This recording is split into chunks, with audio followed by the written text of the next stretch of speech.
So ఈ బంధాలు దృఢంగా నిలబడాలంటే ఏం చేయాలి మరి? First of all thank you very much. ఈ వీడియో ఓపెన్ చేశారంటేనే ఇంకా కొంచెం మంచి అనేది మిగిలి ఉంది మీ రూపంలో అని అర్థమవుతుంది. బంధాలకు వాల్యూ ఇచ్చేవాళ్ళు అని అర్థమవుతుంది. యూస్ఫుల్ వీడియోస్ కి వాల్యూ ఇచ్చేవాళ్ళు అని అర్థమవుతుంది. Thanks for that. Thank you very much.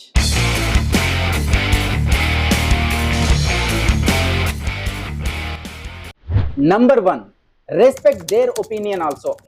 వాళ్ళ ఒపీనియన్ ని కూడా రెస్పెక్ట్ చేయండి. మీద పడి దండయాత్రలు చేయబోకండి. అప్పుడే మీకు ఆ విషయం నచ్చకుంటే కొంతకాలం ఆగండి. ఆగినాక ఇద్దరి మైండ్ కూడా కూల్ అయిపోతుంది. అప్పుడు మళ్ళీ మీరు చర్చ కాదు బట్ ఆ టాపిక్ తీసి ఇది ఇలా అయితే ఇంకా బాగుండేదని చెప్పండి. అప్పటికి నచ్చకుంటే ఓకే, నో ప్రాబ్లం, మేము ఒక డిసిషన్ తీసుకోవచ్చు. కానీ నన్ను ఒక వ్యక్తి ఇలా అంటాడా అనేటువంటి సందర్భం వచ్చినప్పుడు కొంతకాలం వెయిట్ చేయండి. అవన్నీ జరుగుతాయి అని యాక్సెప్ట్ చేయండి. ఫస్ట్ ఆఫ్ ఆల్ అవన్నీ జరుగుతాయి, ఇవన్నీ కామన్ అని యాక్సెప్ట్ చేయండి. ఒక ఇద్దరు ఫ్రెండ్స్ మధ్యలో గొడవ వచ్చినప్పుడు, భార్య భర్తల మధ్యలో గొడవలు వచ్చినప్పుడు, ఈ రిలేషన్స్ మధ్యలో గొడవలు వచ్చినప్పుడు, మనస్పర్ధలు వచ్చినప్పుడు ఇవన్నీ కామన్ అని యాక్సెప్ట్ చేయండి ఫస్ట్. నెక్స్ట్ పాయింట్ ఏంటంటే, మీ రిలేషన్ ఏదైనా పర్లేదు, భార్య భర్తలు కానివ్వండి, ఫ్రెండ్స్ కానివ్వండి, ఇంకెవరైనా కానివ్వండి, వేరే వ్యక్తి నుంచి ఎక్కువగా ఎక్స్పెక్ట్ చేయకండి. హై ఎక్స్పెక్టేషన్స్ ని ఈ రోజే ఆపేయండి. మనకు ప్రియంగా ఎవరైతే ఉన్నారో వాళ్ళ దగ్గర నుంచి హై ఎక్స్పెక్టేషన్స్ ఉండొద్దు. ఎందుకంటే ఎవరైనా మన పైన హై ఎక్స్పెక్టేషన్స్ పెట్టుకుంటే మనం కూడా వాటిని ఫుల్ఫిల్ చేయలేం కదా. అలాగే హై ఎక్స్పెక్టేషన్స్ పెట్టుకోకండి, వాళ్ళని యాక్సెప్ట్ చేయండి.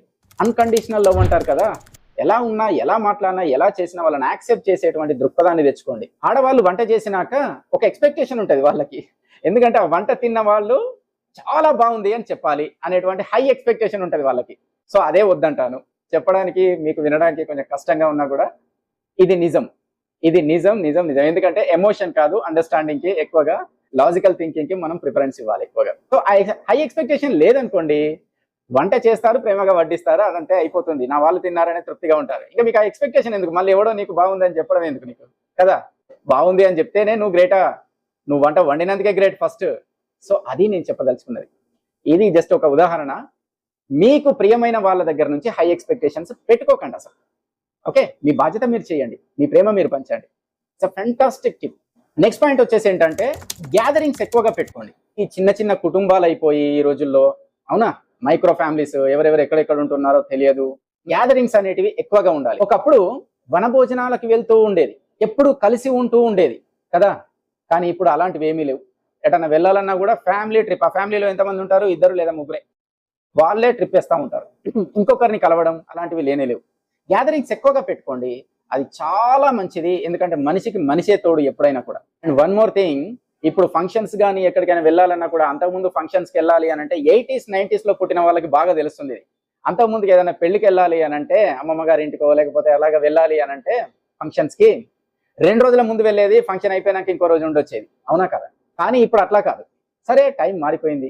ఫంక్షన్ డైరెక్ట్ ఆ రోజు పెళ్లి ఉందా, ఎప్పుడు పోతాము? ఫస్ట్ కాల్ చేయాలి మనం, ఒక 4గురికి కాల్ చేయాలి. ఆ టైం ఎప్పుడవుతుంది? అప్పటికే 12, 1 అవుతా ఉంటుంది. 1కి కాల్ చేస్తాం, ఫంక్షన్ ఎలా ఉంది, స్టార్ట్ అయిందా, ఏం జరుగుతుందని. టైంకి పోవడం, బ్యాటింగ్ చేయడం, రావడం, ఫోటో దిగడం, రావడం, ఇలా అయిపోయింది.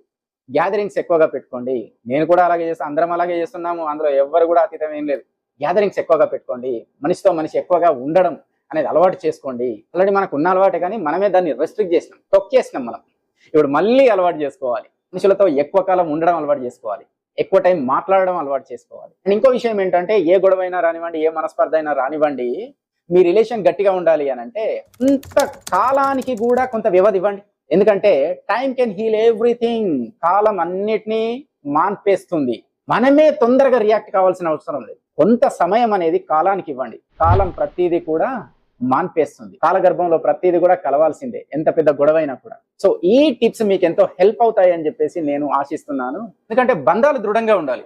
ఎంతైనా కూడా ఈ జన్మకే కదా. మనం అందరం కూడా, ఒక అన్నకు తమ్ముడైనా ఈ జన్మకే కదా, ఒక భార్యకు భర్త అయినా ఈ జన్మకే కదా, ఒక ఫ్రెండ్కు ప్రాణ స్నేహితుడైనా ఈ జన్మకే కదా.